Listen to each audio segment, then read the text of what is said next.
Okay, so this video is just kind of a quick video. I'm working on a much longer video, which will have everything in this video, but more carefully done. I want to talk about why you need a lens to get an igram, to project it onto a lens and not directly onto, for example, a camera sensor. So this represents the cube and the flat. The laser would be up here. The diverging lens would be up here. I'm only showing the return beam from the mirror under test.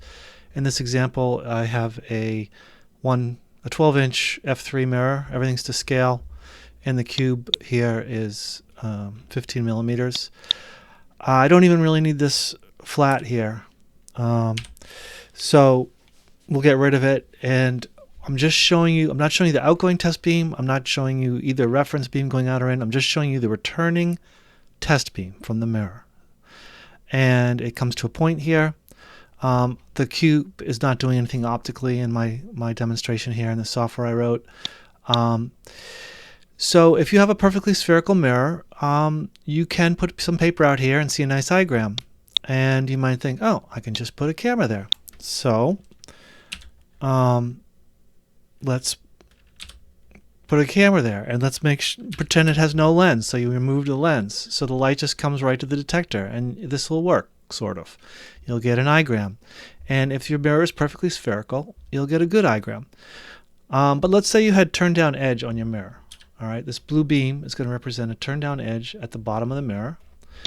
And as you can see, it comes from the bottom of the mirror. And what I did is I imagined a 10 millimeter edge that was to the right by 2 wavelengths of light, figured out what that rotation was, doubled that to get this beam, this blue beam, because if the mirror's tilted by 1 degree, this blue beam is going to be tilted by 2 degrees. Anyway, with 2 wavelengths of light may seem like a lot, but I need to exaggerate to show you what the point, show my point.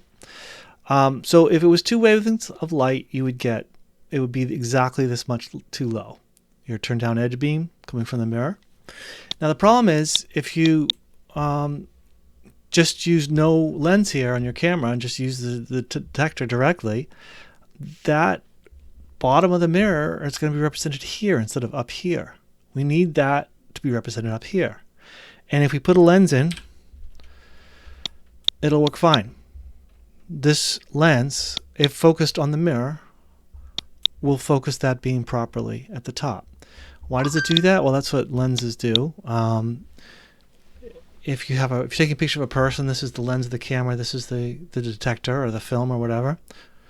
All the light coming from this spot on the person's head will go in every direction, and some of it will hit the lens, and it'll hit all of the lens everywhere over the whole lens, and it'll focus all down to a point on the film. So it's designed that the light can be coming in from different directions, different angles, but the lens knows where it's coming from and focuses to the right spot. And then your hand of this model here, the light hits it everywhere, but it gets focused to the right pixel, and the light from the foot hits the lens everywhere, but it gets focused to the right pixel here. So that's kind of the answer to the question why you need a lens. But let's get a little more into it. Let's look at a parabolic mirror, excuse me. Now you've got more angles, more confusion, more issues, more distorted results if you don't use a lens. So go back to the spherical. This is the center of curvature. This is the radius of curvature for the spherical mirror and also for the parabolic. So the center of the parabolic mirror focuses here. And as you go out in zones and further circle zones further and further from the center and reach the very edge, this is the point where they focus at the edge of the mirror, and you get this caustic shape, this V thing here. This white light is a caustic. The caustic for a spherical mirror is pretty boring. Nobody talks about the caustics, I would think, for a spherical mirror. But and this is called spherical aberration, and you're like, well, why do I get spherical aberration? Parabolic mirrors are supposed to be great. Well, they're great for looking at things far away, like a star, but when you're looking so close, they're not the ideal thing to focus things. But that's neither here nor there. the issue is that because the light's coming in at different angles, well, let's look at it. So here I'm highlighting the top 10th, the light from the top 10th of the mirror, and then I can cycle through the 2nd, 3rd, 4th, 5th, 10th, where this is halfway, 6, 7, 8, 9, 10. And if you look again, you'll see the width here is the same for all of these, because that's what I did. In my software, I made it 1/10 everywhere.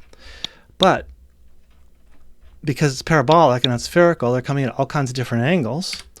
And the top 10th is looking a little weird here. And if we put our sensor here, or let's say, let's put the sensor here,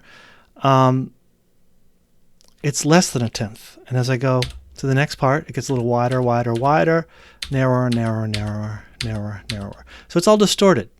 So, I mean, the answer to why you need this lens, and look, the lens fixes everything.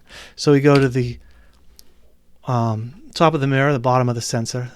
By the way, the camera knows that the image is upside down, and it straightens it out. It's always upside down. So there's the top of the mirror, hits the bottom 10th there. Each of these are the same width, just as the way you want it. No distortion. It's all linear. Pixel matches pixel beautifully. So it's important to have this lens here. It's important to focus it on the mirror. That's why we focus it on the mirror. So that light coming from the bottom of the mirror reaches the top of this image sensor here. I hope I explained it. So I'm going to have a longer video that talks about other things to do with camera lenses. That's why I wrote this software, but I just wanted to show you the first thing I'm going to talk about in that video, which is why you need a lens on your camera. I'm also going to talk about in that video things like how if your camera's not close enough, you may be clipping your image, and other things to do with cameras and lenses. I guess the quick answer is get a DSLR. It's like $200 for the body and $50 for a 50mm lens. You don't need autofocus or anything. That's for used equipment.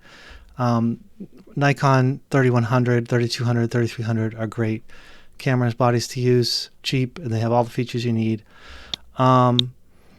You could use a Raspberry Pi cam, but the lenses, Nikon lenses, Canon lenses, are just so much better. You don't want your lens to be distorting your igram, thus changing and having DFT fringe give you the wrong information. So you want a good quality lens, not the typical lens you might get with a Raspberry Pi. iPhone, you definitely don't want to use an iPhone. I'll talk about that also. Basically because this lens is so small, you need it inside this cube. It's just not going to work out here. Or it might, but man, you have to have that phone touching this cube. So I'll talk about all those things and some other things in the next video. So I'll probably take this video down when I come out with the more polished video.